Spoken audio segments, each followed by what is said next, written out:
NTA, and joining me in the studio is George Abachehe, a public affairs analyst. Thank you so much for coming on Weekend File. I hope I got the name right. Thank you very much for having me. Okay, 24 years of uninterrupted democracy, and generally speaking, how has democracy fared in the past 24 years, and what are the gains recorded that has impacted Nigerians? Well, it is quite obvious that no country globally can boast of a perfect democracy, whether it is the United States of America or Britain. There are usually shortfalls, in democratic governance. But however, in the Nigerian context, we have gone a long way, in strengthening the Nigerian democracy, especially, when you look at traditional democratic values, of honesty, rule of law, respect for the individual as a source of public authority, independent judiciary, independent press, and more importantly, a well-developed, well-developed social security system. But you find out that we have done well so far. At least we've been able to go through 4 successive, democratic governments, which means there has been peaceful transfer of power on 4 different occasions from 1999, to present time, and we are going on to the 5th one, by in the next 8 days. But more importantly, we have also transcended, from a ruling party to an opposition party, something that is pretty rare in African politics. And this happened, between President Goodluck Jonathan to President Muhammadu Buhari in 2015. So it is very, very important to note that. Yes, indeed, it's very, very important to know that, and we have seen the outgoing administration, build on the gains of the party that handed over to him, that is the PDP, and we've seen him consolidate on projects that were initiated by the administration of Goodluck Jonathan, and actually there's no white elephant project existing in Nigeria now. So how can the gains of democracy now be, how can it be recorded? Keeping in mind that this administration is going out, how can the incoming administration build on what the outgoing administration has done? Well, democratic consolidation to me is a relative term. I think it refers broadly to legitimization of democracy by the citizenry, in such a way that usually through a political process, so that it becomes very unlikely, for authoritarianism or a military coup to come back. That is what consolidation means. But in the Nigerian context so far, a lot has been done, in democratization, consolidation of democracy, especially when you look at the rule of law. When you look at the rule of law, you look at free and fair elections in Nigeria, which has happened at least on 5 occasions. I have said it earlier on that democracy is imperfect, but these elections has gone on without any problems. And whenever there are problems, just like we are having now, the constitution is there, the political process is there to be able to adjudicate this process. That is what democracy is all about. It happens all over the world. We remember vividly in the United States during the election of Al Gore and George W. Bush. Yes. You can agree with me that, what happened in Florida, which ultimately, went all the way to the U.S. Supreme Court before they declared the election for George W. Bush.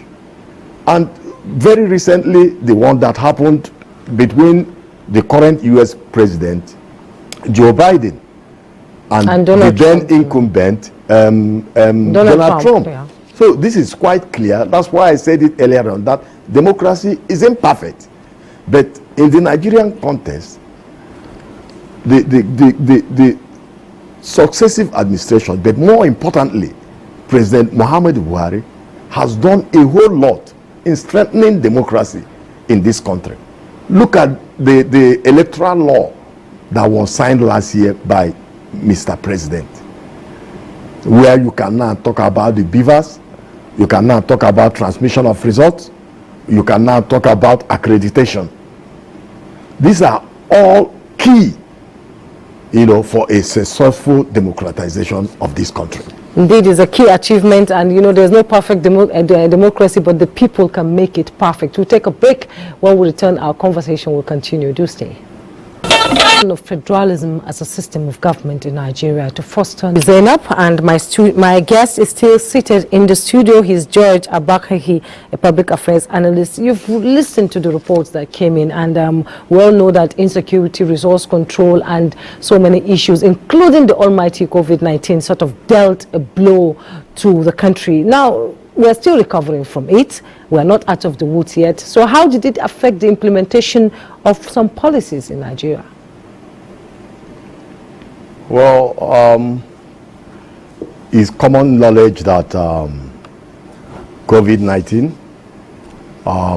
the current war between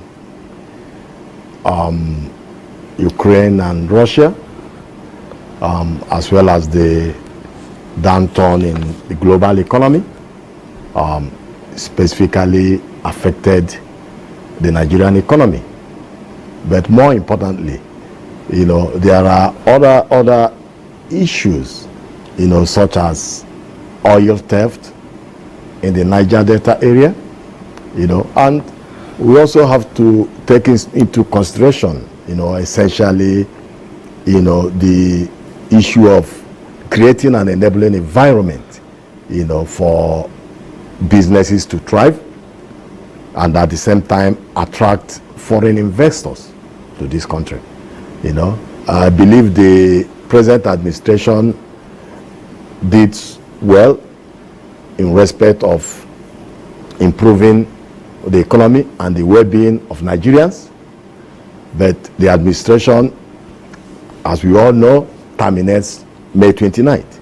It is now incumbent on the incoming administration of Asiwaju Bola Ahmed Tinubu, to take the bull by the horn, and work on areas that will stimulate the economy. I'm pretty optimistic that the president-elect will do a whole lot in resuscitating, the battered economy of this country, which was fundamentally due to the reasons that we had mentioned earlier on. But for the economy to really move on smoothly, swiftly in this country, the issue of insecurity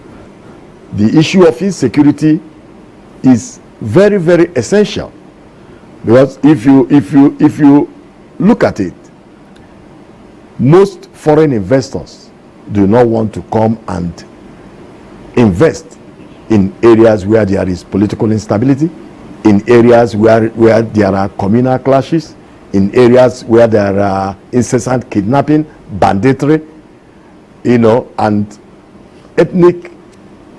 ethno-religious violence. These are all the major issues.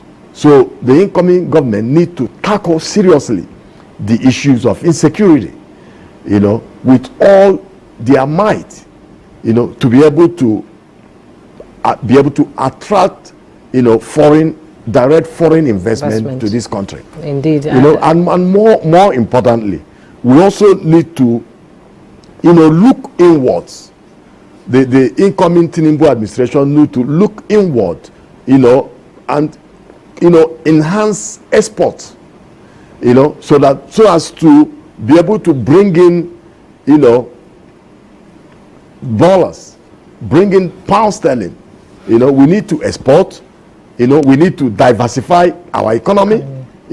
From a mono economy of oil, to agriculture, to technology, and be able to export some of this, some of our products. Even if we don't export it overseas, we can export it to African countries that are our neighbors.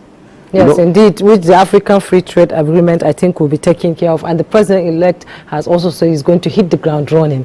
Well, thank you so much for coming on Weekend File this night. George Apahekahe is a public affairs analyst, and he has been discussing issues on consolidating on democratic governance. Thank you so much for coming on Weekend File. Thank you very much for having me. We'll be right back. Sport Update is next.